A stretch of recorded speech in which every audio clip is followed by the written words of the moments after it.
So this is a weird one, isn't it?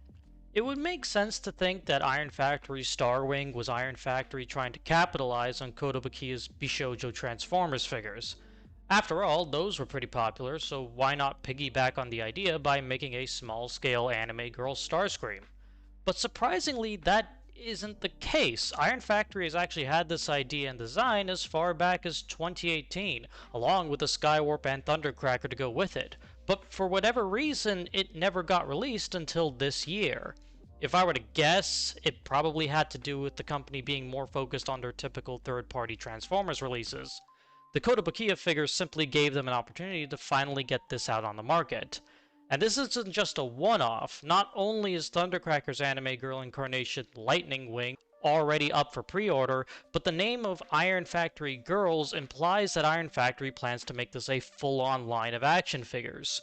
Pretty ambitious considering we're talking about a non-licensed Transformers company, but this is a niche within a niche, so if their first figure in this line isn't good, the whole thing could blow up in their face.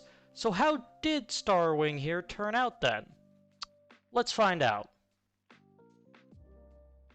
Now, as much as I compare Starwing to the Bishoujo line, really she has more in line with Kotobukiya's Frame Arms Girl model kit line.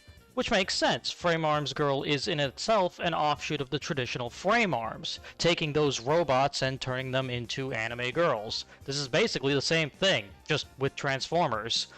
All of the details you'd expect Starscream to have are here, but now as mechanized armor. It's pretty close in detail to Iron Factory's more traditional Seeker figures, which makes sense, work with what you got. Something you may notice that's different from promotional pictures is how I have the feet. See, these parts are actually supposed to fold up, like this. Looks nice, but the result is that the figure isn't very stable due to the backpack causing it to be a bit back-heavy. It is possible to get her to stay standing, but keep these parts down though, and she has a much easier time standing up, and I don't think it looks too bad either. Speaking of the backpack, it looks quite nice as well. The wings are attached via ball joints, so you do get some posability, and the entire backpack can flip up in a sort of flight mode, battle mode. It looks neat enough, I suppose, but I think for the most part I'll just keep it down. Of course, the thing that truly brings this all together is the head sculpt, and I've gotta say, as nice as this looks, I have mixed feelings. On one hand, like I said, the face itself is great, it's pretty smug and confident. What's also cool is how the traditional Starscream head vents are hidden behind her hair. It's kinda subtle in comparison to everything else, and I kind of like it more because of that. But on the other hand, the bunny ears.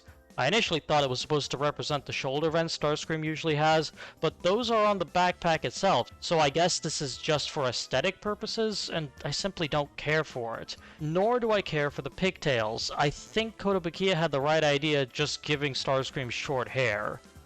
Still, I don't think it looks awful, and on the whole, I think Iron Factory has done a really good job at reimagining the treacherous Seeker as an armored-up anime girl.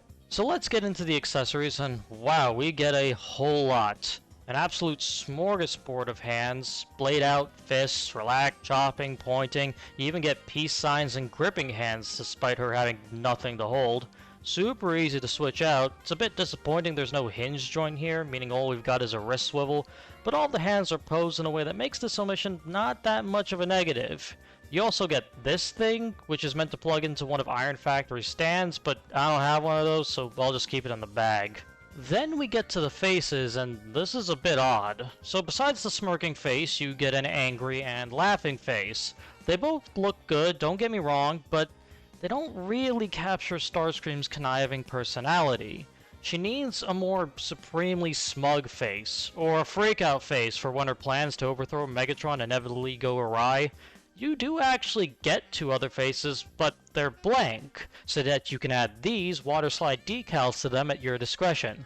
There's also decals for the rest of the body, and while I like the option of the decals for the body, I would have much preferred to have gotten regular face sculpts instead of these blank ones. Still, the overall accessories you get are very nice, I just think they could have been a little bit better. And initially, I felt a similar way about the articulation. Starwing does have basically everything you'd expect, barring hinges in the wrist.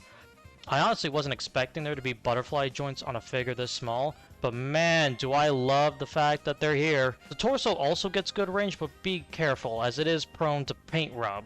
As for the legs, they work just fine. The ankles in particular get great range, but it can be difficult to move them due to the waist piece and mechanical parts on the thighs bumping into each other.